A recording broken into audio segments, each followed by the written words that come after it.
Welcome back to the Mentor Roulette grind. This time, we're playing Warrior, and to be perfectly clear, I waited until after the daily reset because I was expecting more variety in duties. However, the greatest variety we did get was that the duties that were not guild hests were interesting.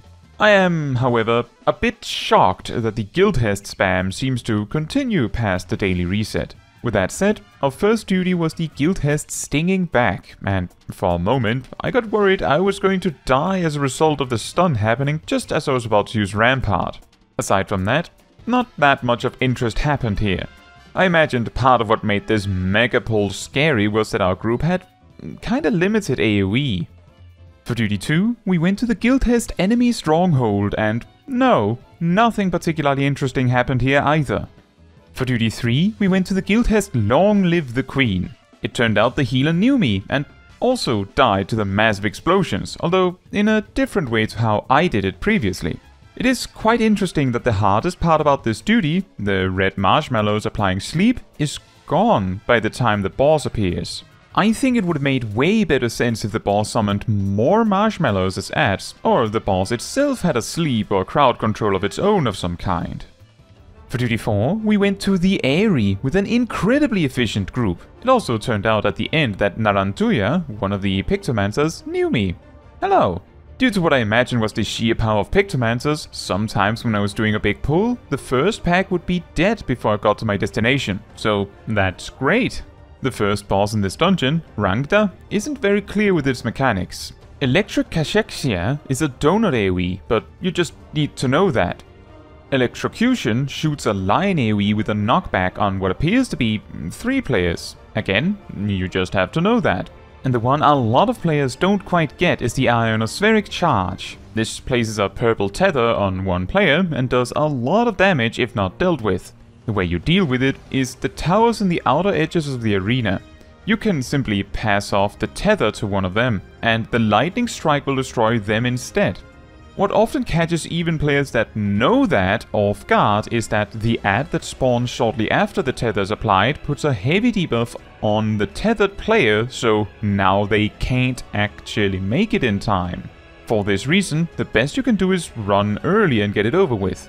A lot of bosses with a gimmick like this, in dungeons, will simply stop using it after a certain amount of time, or it might be HP percentage related so it only uses it at certain HP thresholds. But regardless, only does it a set number of times. This mechanic will repeat until the end of the fight, which means that you could, hypothetically, run out of towers to soak it with, which is probably part of the reason why it doesn't kill you if you mess it up. The rest of the dungeon went smoothly and quickly. For duty 5, we went to the guild hest enemy parties, and the only thing I have to say here is the reason why I usually just focus the Gobu when I'm playing DPS in this duty is because it has so much more HP than the rest of the mobs. Taking out all the other mobs one at a time isn't worth the effort when the tank can just mash AoE until those are gone. For duty 6, we went to the guild hest Under the Armor. Just reiterating, this is like 45 minutes after the daily reset. For duty 7, we're going to one of the level 100 optional dungeons. Jump to this timestamp if you don't want to see it. That said, I was a 3-minute replacement in Strayborough Deadwalk. Hilariously, I'm like 99% certain that just before the Under the Armor duty before this, I saw the duty pop as a 1-minute replacement for a fraction of a second, and then it closed again because someone left the group, and then I landed in Under the Armor instead. Given what I see when I zone into this one, I'm confident the 1-minute replacement was this dungeon too. Why? Well, it turns out this is the Party of Theseus. If you replace every party member in a group with someone else, is it still the same party? Everyone in the group were replacements, so all of the original party members had left. I know this dungeon is not exactly loved by a significant number of players, but surely it isn't so bad as to leave instantly at first sight of it. After waiting a few minutes for a healer, we decided to just start without one, which ended up going perfectly fine, because Warrior of course. For the first boss, a tip I've learned is that the charging children are predictable in that the target they choose to charge towards is not random. On their first run through, they always run towards the furthest away player from them. For the run back, they will always target the closest player instead. This means in a coordinated group for expert roulette, you could actively coordinate where the children run by positioning the ranged players closer to the edge on both sides of the arena. What you can use this information for, though, is that for the first charge you mostly need to worry about the children ahead of you, those that you're looking towards on the other end of the arena. And on the run back, worry about the children behind you. This might not help that much, but it is still better than assuming they run randomly. For the second boss, I previously suggested that the second set of teacups is always 2 cups on opposite ends, which is not the case. Sometimes they choose to be at a 90-degree angle from each other. With that said, it didn't happen in this group. Aside from that, the duty went well as expected. For duty 8, we have the guild hest over the dress shirt and nothing of note happened. For duty 9, we have the guild hest next to the leather harness. It is like being fed oatmeal with water every time. It's fine, but it would be nice with something more exciting. And thus does the Thunder Primal Ramuh answer. For duty 10, we have Ramuh Extreme as a 2-minute replacement. Among the 7, I count exclusively sprouts and returning players. I wonder if the original 8th player was a mentor seeing that and going, "Ha! Nope," and just dipping. So I enter and offer to go over tactics, given that no one was seemingly intent on going for it. So I go over the tactics for them. In case you also would like a refresher, Ramuh will regularly strike whoever's main tanking with Shock Strike, which kills you if you don't have the lightning resistance from picking up 3 orbs. Grabbing 3 orbs makes you take a more reasonable amount of damage from this attack, which is AoE and kills through invulnerability, by the way. So whoever's main tanking needs this effect up at all times. Grabbing more than 3 orbs gives you a red debuff instead that also grants the same lightning resistance but also reduces healing received, so you don't really want to stack this one. Tank switching is done when the debuff is about to run out, so each tank has plenty of time to fix their buff for the next round. At regular intervals, Ramuh will cast Chaotic Strike, which shortly after horrifies 2 players, which first stops them in their tracks, and then after that causes them to slowly walk towards Ramuh, guaranteeing that they will be hit by Thunder Spark, which kills them. To remove this Horrify effect, these players need to be hit by the lightning circles, but being hit by more than one can be lethal. Whenever the lightning circles hit, immediately after, the water around the arena will flare up and shock anyone in it as a donut AoE. Additionally, the damage of these lightning circles are increased by the number of orbs in the arena. After the add phase, Ramuh will also add a tether to his arsenal. 2 players get tethered, and every time they use an action, both of them take damage. To remove it, one of the players need to get the lightning resistance.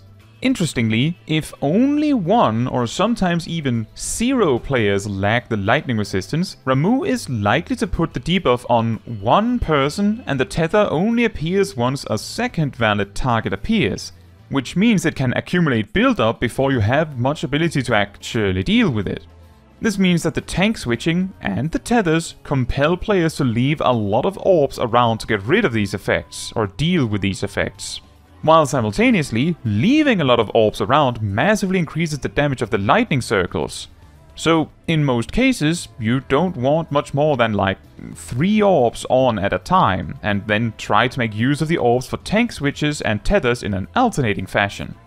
This isn't that difficult in a coordinated group, but in a randomly put together one, this is less likely. To add to this, we decided to have an A mark to indicate where you go when you're horrified, and a B mark to indicate where the tank tries to hang out, so they don't run around with a massive AoEs all over the place. Now, we had a handful of wipes here, with the first one partly resulting from me over-aggroing the other tank as I forgot to consider potential gear differences. For the second attempt, we had a solid run going, but the worst thing that can happen is one of the players with the tether dies, because then it just jumps to the next person, and it has a tendency to have this snowball effect where this unexpected jump to a new player causes the remaining players to die from the extra damage, and this continues until several players die as a result. A scary thing that can often happen, especially if you have very few players left alive, is that the 2 players with the tethers also are the ones that get horrified. So first they feel compelled to run out and get orbs, and then they get horrified. And now they are out in the water with lightning circles over them, and the water AoE afterwards will kill them. For the 3rd attempt, I just want to briefly highlight here where one of the healers used Rescue to help our summoner dodge the Thunderspark while being charmed. What ultimately wipes us on the 3rd attempt is a combination of things going wrong, but what really is the nail in the coffin is, again, the tethers snowballing out of control. In the 4th attempt, we have a bit of a misunderstanding where my co-tank ends up with a lot of overcharge, and being uncertain how that works, they feel like they have to wait until that blows over before taking over tanking. This is not helped much by the fact that I keep trying to lessen their burden by taking over supremely early. However, in all the confusion, a lot of orbs are accumulated as well, leading to the lightning circles just cleaning us out of players with raises. For the 5th attempt, let me give you the play-by-play. At the start, several players get hit by the initial attack from Ramuh. A thing you can do for a very slight optimization here is have the tanking first, pull the boss from the north side by running around the outer ring of the arena before the fight starts. We get 4 orbs from the initial thunderstorm. Izanami gets their orbs, but just as it happens, Ramuh decides they are one of the chaotic strike targets, which is always fun. I carefully position to hit just Izanami with my lightning circle, and both horrifies are properly dealt with. In their hurry to get into position properly, Izanami gets a 4th orb. That's fine, we can handle that. At this point, I notice we're starting to have a bit many orbs, so I grab 2. Grabbing 1 orb gives you 10 seconds to grab another. Grabbing a 2nd orb also gives you another 10 seconds to grab the 3rd, but if you simply let it time out, you can have a single person manage to keep the orb count low for the majority of the fight. As my 2 orbs run out, I get ready to grab more to tank switch.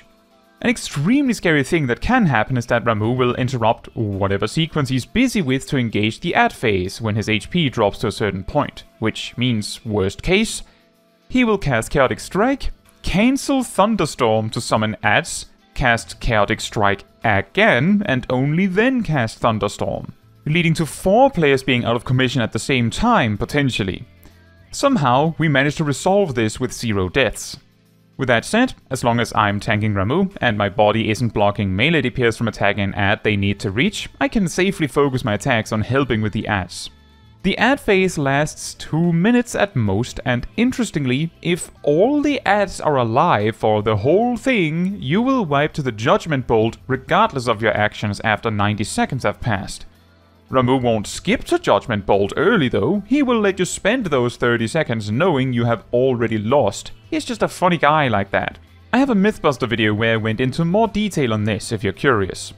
During all the chaos of the ad phase, Nell goes down to being horrified, but they're quickly back on their feet. By the way, he can do the Chaotic Strike cancel Judgment Bolt Chaotic Strike shenanigans as he steps out of the ad phase as well. Leading up to my tank swap after the ad phase again, I grab 2 orbs, let them run out, and then 3 to clean up the field a bit again. Unfortunately, this time it is my turn to get horrified while tanking. However, old Jack has my back. We also have tethers happening, and Aiko takes a sprint to get it fixed. After that, we have a quite uneventful thunderstorm, and then, extremely conveniently, Izanami gets a tether right around the time they wanted to tank switch anyway. I specifically make use of Shirk to make sure I have no chance of accidentally over-aggroing Izanami, even with my tank stance turned off. We have another tether, and Jack, who was in the tether, dies in the attempt to fix it, but before it snowballs out of control, old Jack gets the resistance up. However, in the chaos of resolving that tether, we ran very low on orbs, and I can see I need to tank switch soon. I'm not even looking at Ramuh's HP, and simply hoping that Shock Strike won't land during the time that neither tank has the resistance. Conveniently, Ramuh landed Shock Strike as Izanami's buff had 1 second left, so it didn't get much better than that. Just as I'm about to take over, Ramuh goes down. What really makes this fight hard is that because of all these moving parts in the fight, it can be hard to systematically fix each thing, and ultimately 1 or 2 players just not getting it can make it feel nearly impossible to beat. With that said, I've actually managed to beat this fight with just 3 players, 2 tanks and a healer, back in Endwalker, and I have a video on that in the description if you're interested. With that said, excellent work by this group. Now, let me put it like this. Not exactly a very incredible selection of duties in this set. However, Ramuh Extreme with a group that actually needed to learn it was all worth it. I also found the Party of Theseus absolutely hilarious. I think I've had that happen before, but usually I feel that's over the course of attempts on an extreme with people gradually filtering out. Not right at the start of a duty and people just go, "This one? Nah bro," and just dip. With that said, I would love to hear advice from all of you on what I could possibly do to avoid guild hests in my Mentor Roulettes.